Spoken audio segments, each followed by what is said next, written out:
এই যে তোমরা ফুলগুলো দেখতে পাচ্ছ, এগুলো হলো আমার তৈরি ছাদ বাগানের ফুল আর ফুল গাছ। এগুলোকে কিভাবে যত্ন নিই, কি কি খাবার দিই, সেগুলোই আজকে তোমাদের সঙ্গে শেয়ার করব। সো ফার্স্টেই দেখাই 3 দিনের পচা সর্ষে খোল। এগুলো আমি গাছে ইউজ করি, এগুলো গাছের পক্ষে খুবই উপকারী। আর এগুলো হলো সবজি পচার জল, আর এটা হলো সবজির খোসা, আর এগুলো হলো ডিমের খোসা, যেটা গাছের পক্ষে খুবই উপকারী।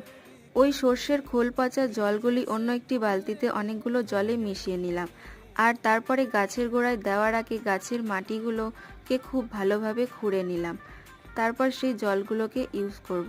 আর এই কাজগুলো আমি বিশেষত সকালবেলায় করি, কারণ তখন গাছের মাটিটা খুবই ঠান্ডা থাকে, আর এটা গাছের পক্ষে খুবই উপকারী।